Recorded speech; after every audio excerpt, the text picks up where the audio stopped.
प्यारे बच्चों, सुप्रभात। आज हम सभी जाबिर हुसैन रचित सांवले सपनों की याद शीर्षक के बारे में पढ़ेंगे।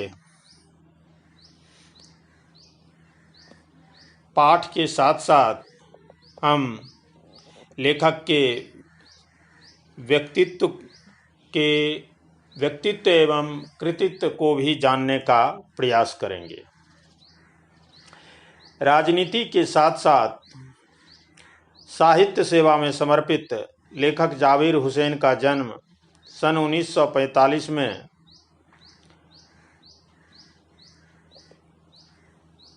बिहार राज्य के नालंदा जिले के नौनही राजगीर नामक गांव में हुआ था। ये अंग्रेजी भाषा और साहित्य के प्रोफेसर रहे। हुसैन जी ने सक्रिय राजनीति में भाग लिया और 1977 में बिहार विधानसभा के सदस्य चुने जाने के बाद मंत्री बनाए गए। उनकी प्रसिद्ध रचनाएं डोला बीबी का मजार, अतीत का चेहरा, लोगां तथा एक नदी रेत भरी। जाबिर हुसैन का लेखन में हिंदी, उर्दू तथा अंग्रेजी भाषाओं पर समान अधिकार है। उन्होंने अपने साहित्य में आम आदमी के संघर्षों को स्थान दिया है। इसमें उनका राजनीतिक एवं सामाजिक अनुभव सहायक रहा है। उन्होंने विशिष्ट व्यक्तियों पर चर्चित डायरियां लिखकर इस विधा में एक नया प्रयोग किया है। हुसैन जी की भाषा में उर्दू तत्सम तथा अंग्रेजी शब्दों का बाहुल्य है। इन्होंने प्रायः हिंदी के प्रचलित शब्दों का प्रयोग किया है। इनकी शैली वातावरण को सजीव बनाने में समर्थ, रोचक तथा लोकप्रिय है। सांवले सपनों की याद नामक पाठ एक संस्मरण है, जिसमें लेखक जाबिर हुसैन ने सुप्रसिद्ध पक्षी विज्ञानी एवं प्रकृति प्रेमी सालिम अली के जीवन का संक्षिप्त किंतु सुंदर चित्रण किया है। पाठ के महत्वपूर्ण बिंदु कुछ इस प्रकार हैं। सालिम अली की अंतहीन यात्रा, पक्षी एवं प्रकृति प्रेमी, कमजोर काया में प्रभावपूर्ण व्यक्तित्व, सालिम अली की प्रधानमंत्री से बातचीत, पक्षी प्रेमी लॉरेंस के बारे में फ्रीडा का अनुभव और सालिम अली नैसर्गिक जिंदगी का प्रतिरूप। अब हम क्रम से इन महत्वपूर्ण बिंदुओं का अध्ययन करेंगे। सालिम अली की अंतहीन यात्रा। सुनहले पक्षियों के सुंदर पंखों पर सांवले सपनों का एक झुंड सवार है, जो मौत की खामोश वादी की ओर बढ़ता जा रहा है। इस झुंड में सालिम अली सबसे आगे आगे चल रहे हैं। उनके कंधों पर सैलानियों की तरह अंतहीन सफ़र का बोझ है। वे भीड़ भाड़ और तनाव की जिंदगी से आखिरी बार पलायन कर रहे हैं।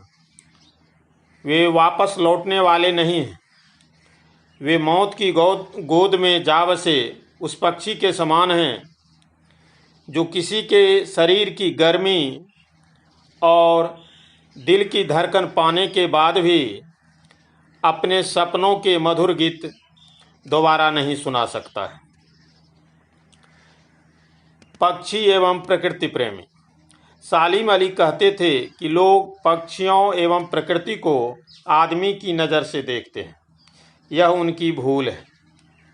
कोई भी आदमी पक्षियों की आवाज़ का मधुर संगीत सुनकर अपने हृदय में रोमांच नहीं महसूस कर सकता है।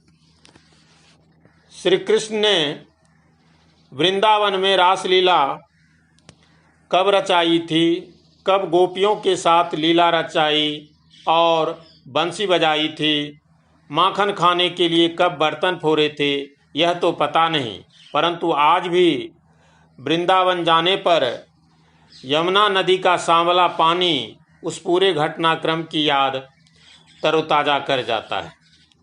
ऐसा लगने लगता है कि अभी कोई अचानक बंसी बजाएगा और उसकी बंसी के मधुर संगीत से पूरी वाटिका गूंज उठेगी। कृष्ण की बांसुरी के जादू से वृंदावन कभी खाली नहीं हुआ है।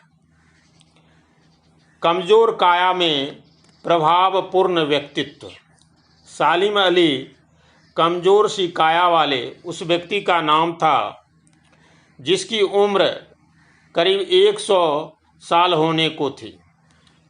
पक्षियों के विषय में दुर्लभ यात्राओं तथा दूर दूर तक जाकर पक्षियों को देखने की आदत के कारण उनका शरीर कमज़ोर हो गया था। उनकी मौत कैंसर नामक बीमारी के कारण हुई, पर उनकी आँखों की रोशनी जीवन के अंतिम समय तक सुरक्षित थी। वे अद्भुत बर्ड वाचर थे। उनकी नज़रों में प्रकृति को बांधे रखने का जादू था। उन्होंने प्रकृति में अपने लिए हंसती खेलती और रहस्य भरी दुनिया फैला रखी थी, जिसे बनाने में उनकी पत्नी तहमीना का भी काफ़ी योगदान था, जो उनकी सहपाठी भी थी। सालिम अली की प्रधानमंत्री से बातचीत। अनुभवों के धनी सालिम अली ने तत्कालीन प्रधानमंत्री चौधरी चरण सिंह से मुलाकात की और उनसे केरल की साइलेंट वैली को रेगिस्तानी हवा के झोंकों से बचाने का अनुरोध किया। ग्रामीण पृष्ठभूमि से जुड़े चौधरी साहब सालिम अली की पर्यावरण सुरक्षा संबंधी बातें सुनकर भावुक हुए बिना न रह सके। आज दोनों में से कोई जीवित नहीं है, इसलिए हिमालय और लद्दाख की बर्फीली ज़मीनों के पक्षियों की रक्षा कौन करेगा। पक्षी प्रेमी लॉरेंस के बारे में फ्रीडा का अनुभव। एच.डी. लॉरेंस की मृत्यु के बाद लोगों ने उनकी पत्नी फ्रीडा लॉरेंस से अपने पति के विषय में लिखने को कहा, तो फ्रीडा ने बताया कि लॉरेंस इतना खुला और सीधा सरल आदमी था कि उसके विषय में मुझसे ज़्यादा तो मेरी छत पर बैठने वाली गुरैया बहुत सारी बातें जानती है। भले ही लॉरेंस मेरी रगों और हड्डियों में समाया हो, पर उसके विषय में कुछ बताना कठिन है। सालिम अली नैसर्गिक जिंदगी का प्रतिरूप। बचपन में सालिम अली की एयरगन से घायल होकर गिरी नीलेकंठ की गुरैया उन्हें जीवन भर जिंदगी की नई ऊंचाइयों की ओर ले जाती रही। पक्षियों के बारे में दुर्लभ जानकारियां एकत्रित करने के लिए वे पक्षियों की खोज में भटकते रहे और प्रकृति को समझते हुए नित नई नई ऊंचाइयों की ओर बढ़ते रहे। वे भी लॉरेंस की तरह ही जिंदगी का प्रतिरूप बन गए थे। सालिम अली जीवन भर भ्रमणशील रहे। उनकी आयावरी से ऐसा लगता है जैसे वे आज भी अपने आवश्यक उपकरणों के साथ पक्षियों की तलाश में गए हैं और खोजपूर्ण नतीजों के साथ लौट आएंगे। निष्कर्षतः सांवले सपनों की याद नामक संस्मरण में सुप्रसिद्ध पक्षी विज्ञानी सालिम अली के प्रकृति प्रेम, पक्षी प्रेम और पर्यावरण प्रेम को दर्शाया गया है। इस संस्मरण में सालिम अली की एयरगन से घायल गोरैया के गिरने से उनके जीवन की दिशा में आए बदलाव और उनके द्वारा किए गए महत्वपूर्ण कार्यों का वर्णन है। सालिम अली ने पक्षी प्रेम के साथ साथ पर्यावरण के प्रति भी अपनी चिंता व्यक्त की है। पक्षियों की खोज में वे पर्वत, मैदान, पठार, जंगल आदि में भ्रमण कर दुर्लभ जानकारियां एकत्र करते थे। वे पर्यावरण की रक्षा के लिए भी चिंतातुर दिखते थे। पर्यावरण के संभावित खतरों को देखते हुए उन्होंने प्रधानमंत्री चरण सिंह से भी मुलाकात की थी।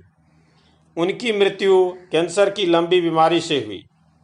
सालिम अली ने पक्षियों तथा प्रकृति के प्रति जो प्रेम प्रकट किया है तथा जो कार्य किया है उसे इस पाठ से आगे बढ़ाने की प्रेरणा मिलती है। आशा है आप इसे 1 से 2 बार ध्यानपूर्वक सुनेंगे तो आपको सारी बातें या शीर्षक के सारे तथ्य समझ में आ जाएंगे। धन्यवाद।